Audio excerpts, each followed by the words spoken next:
video topic about body image. I've gotten a lot of questions regarding just basically how do you maintain a great physique, you know, how do I look like those people in the magazines, things like that. And there's three things I kind of wanted to point out. One being that there is really unrealistic standards out there set by the media.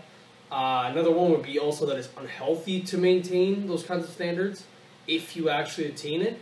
And the third point would be basically just that happiness is not based on your physical exterior. It comes from being self-accepting.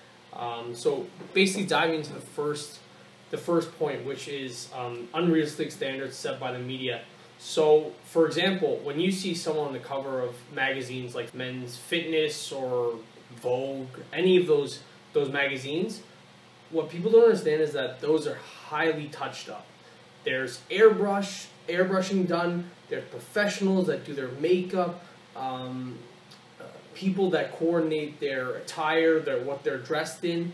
So there's a lot of there's a lot of money going into the process of making them look the way that they do.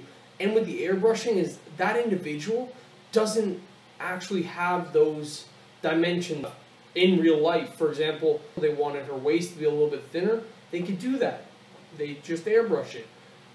There was actually a Dove commercial that I saw, or a Unilever commercial, and what happened was they brought a model in, and they saw her from the beginning stage where she came in pretty much looking like she just woke up, and to the end phase, and it did like kind of a time lapse to see what process went into making her look the way she did. And then even after that, she had tons of professionals working on her, right? But then even after that, they did this airbrushing thing, and you looked at her when she came in and how she looked on the cover of that magazine, whatever it was, or that advertisement. It was a completely different person. So what you have to understand is what you see in the media is not truly even those models themselves. It's not attainable. And also too, with, for example, you see a lot of people in Hollywood even, I'm not going to go into specifics, I don't want to get any kind of backlash or legal backlash, magazines, bodybuilders, things like that. People don't know is there's a lot of, there's preparation that goes into that photo shoot, and that video, whatever it might be, every source of media. But there's also, there's extra supplements that are being used to get them into that state, right? So someone who attains that kind of, for the guys I'm talking about now, for someone that attains that kind of unbelievably massive, dialed in terms of leanness, right, kind of physique, yes, you could do that naturally, but you would not want to, that's the next point, is unhealthy, it's unhealthy to maintain the standards, but usually there's some kind of extra help to, if you catch what I'm saying, to get them there and to keep them there for a little bit longer than it would be healthy for a natural person. And this is kind of going to that unhealthy standard for to maintain these kinds of images. So, for example, with celebrities, a lot of the times celebrities will take photos and they'll be airbrushed, whatever it might be. And models, they go through crazy things to maintain that weight, that body weight. Like, they'll starve themselves. They'll do, I've heard some extreme cases where girls do cocaine or drink a crap load of coffee just to suppress appetite, right? It's absolutely absurd what you see, some of the diets that these models have to maintain what they have, and that's not healthy. You want to be happy and you want to be fulfilled in life and have the energy to do things. You're not going to have that kind of energy if you have the main component to your diet being water in the form of celery and just basically anything to suppress your appetite or fill you up, but you're not actually getting the caloric needs that you need for the day in terms of energy, right? And even the same thing when individuals go into that really lean state, for example, for a bodybuilding competition or a photo shoot, that state of being at that leanness where you're just absolutely dry and like they look like papers just covering the muscle. It's not like, what happens is your hormones are affected. For women, the menstrual cycle is affected, your mood is affected because you don't have the energy to perform regular tasks. It's not healthy, and it really has a damper on your relationships, your health, your physical health, and your obviously your mental health. So don't think that you can just get to there and maintain that. It is very, very difficult.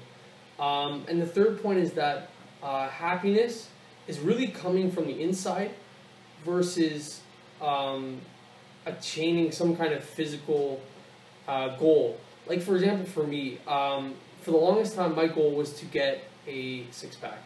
Okay, so I started out very, not lean, but like I was after a few months of weight training, I saw some good size. I saw some good results, and I wasn't necessarily lean, but I wanted to finally get to that six-pack, that leanness. So to get a six-pack, you need to lose body fat. So I started dieting, and I started seeing more and more results. And the real thing, in terms of physical attributes that gives you happiness, is that progression and seeing the work that you're putting in to get you closer to your goals. That's really where the happiness lies. But where do you go once you've reached your absolute goal? I mean, for me, I got down to, I remember, I think, I actually did a DEXA scan, and I was about 7 or maybe, about 7.58%, I can't remember, it was in 2013. And I was really lean, and the problem is I tried to do everything that, I could to maintain that, and what happened was my testosterone went absolutely through the floor. I almost had no sex drive left, not to get all personal, but I just felt no energy. I was constantly angry, and I just, believe it or not, I was actually at my most vulnerable point.